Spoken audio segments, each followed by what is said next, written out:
I've got a secret. I would like to go over and personally escort our next guest on the show tonight.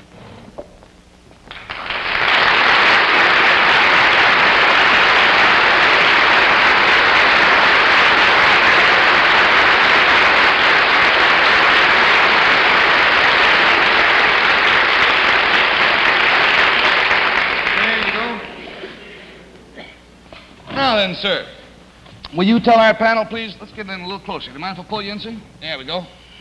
Will you tell our panel, please, what your name is and where you're from? My name's Samuel J. Seymour. I'm from Maryland. This is Mr. Seymour from Maryland. And we brought Mr. Seymour all the way up from Maryland, and by golly, he got in a hotel and fell down the steps and gave himself a shiner. And we urged him not to come on the show tonight, as a matter of fact, and finally got in touch with his doctor, and the doctor said it was up to Mr. Seymour.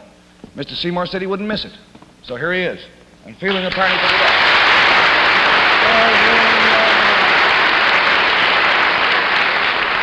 Now then, Mr. Seymour, how old are you, by the way, sir? 96. 96 years old. Now, sir, if you'll whisper your secret to me, I'm sure the folks at home would like to know what it is.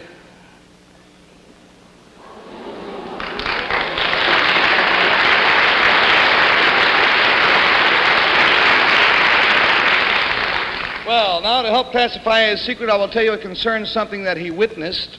And Bill Cullen, we'll start with you. Something that he saw, something he saw happen. This thing that Mr. Seymour saw, does it have historical significance? Does this have historical significance, Mr. Seymour? I would say yes, wouldn't you, sir? I can't hear him very good. You have to tell me what it is. Yeah, there's quite a distance between our desks here. Let's all speak up, huh? Does it have political significance? It had political significance at the time. Yeah. Yes. Well, if you're 96, that would make Mr. Seymour born in 1860. Hey, Henry's such a mathematician. Yeah.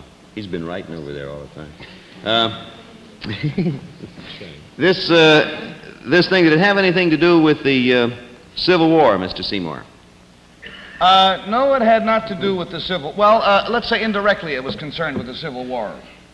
Did it all right, an answer? Mm-hmm. Did it concern a famous person in American history? Very well-known person. Did it concern a famous person, Mr. Seymour? Yeah. Yep. Would it help me to know who this person was? What did you say? He wants to know if it would help him to know who this person was, and he has to know who that is, yes. Did this man hold political office? Did this man hold political office, sir? Yeah. Yes. $20 down and $60 to go, and we go to Jane Meadows. McKinley. Mr. Seymour.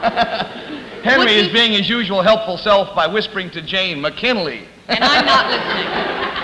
Mr. Seymour, would this person have ever been president of the United States? Was he ever president, this man? Oh, I think he was once. Would it have been Abraham Lincoln? It was Abraham Lincoln, yes. You witnessed something to do with Abraham Lincoln. Was this a pleasant thing? Was it a pleasant thing you saw, sir? Not very pleasant, I don't think. I was scared to death over it. He said, no, he was scared to death. Would it have had anything to do with the President Lincoln's death, by any chance? Unfortunately, yes. Did Mr. Seymour witness the shooting of President Lincoln?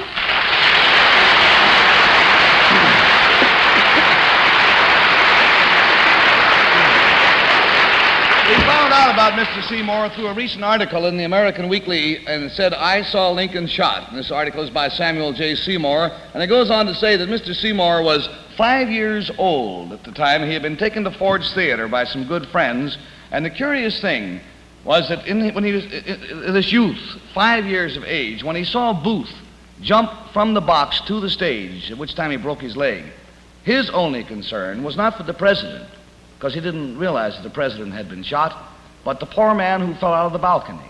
And that's all of his memory is of going to the theater and seeing a man fall out of the balcony.